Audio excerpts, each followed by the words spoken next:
Review complete. Okay, આપણું નામ મેહુલ જેઠવા. તમારી દીકરીને ટીચર દ્વારા આપવામાં આવ્યું છે, શું આપવામાં આવ્યું? સવારે સ્કૂલે મોકલી હતી. સ્કૂલનો ટાઈમ છે સવારે 8 વાગ્યાનો અને 8 વાગ્યાથી બપોરે 12:30 વાગ્યા સુધીનો. 12:30 વાગે મારા મોટા ભાઈ લઈને આવ્યા ને મારી દીકરીને, તો હાથમાં એને ઓલું કાતર મારેલી હતી. એટલે પછી ત્યાં પ્રિન્સિપાલને પૂછ્યું આપણે કે શું બનાવવા બહેનો, તો કેવી રીતના કાતર લાગી છે. એટલે ત્યાંથી આપણી યારે ઉગ્ર બોલાચાલી કરી ને આપણને સરખો જવાબ ન મળ્યો.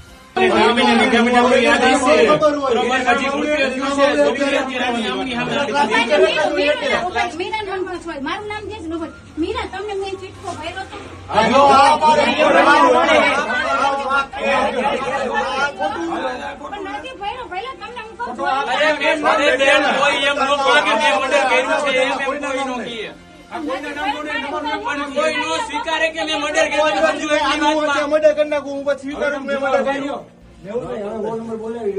બોલાવી લે, મારે ન્યાયિક પગલા જોઈએ છે, બીજું કઈ નહીં. બોલાવી લે.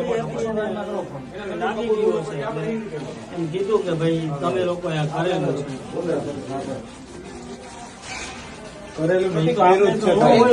બોલાવી લે, બોલાવી લે મેહુલભાઈ. હવે એ લોકો એ રીતના જ કરવું છે તો એ રીતના કેમેરા બતાવ્યો ભાઈ. તો બાળક એમ કે છે મારા ઘરના નામ દે છે. હું તો ઉપર નો હોય નીચે અને પછી NSUIમાં વાત કરી અને આપમાં વાત કરી. પોલીસ ફરિયાદ કરી? પછી પોલીસ ફરિયાદ કરી. સાહેબ દ્વારા શું જવાબ દેવામાં આવ્યો? એ ના જ પાડે છે કે અમારાથી કઈ થયું નથી ને અમને કઈ ખબર ન હોય આવી કઈ છે. એ ના જ પાડે છે. શું બાબતે કાતર મારવામાં આવ્યું? છોકરી ચડીમાં વોશરૂમ કરી ગઈ હતી, એટલે ટીચરને ચડીને બદલાવવું પડે એના હિસાબે ટીચર ખાર ખાઈને કાતર મારી દીધી હાથમાં. શું નામ છે ટીચરનું અને સ્કૂલનું નામ? સ્કૂલનું નામ ઝીંઝુરાજ સ્કૂલ છે, દયા રોડ ઉપર કૈલાસ ધારા 2 નંબરમાં આવે. અને સરનું નામ ટીચરનું નામ મીના મેડમ છે. હવે તમારી શું માંગ?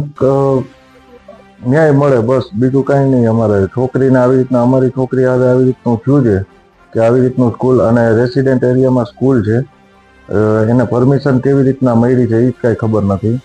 આજે ઝાઝા વર્ષથી એ લોકો રેસિડેન્ટ એરિયામાં સ્કૂલ ચલાવી રહ્યા છે, પણ ખબર નહીં આમાં કોના હાથ હોય.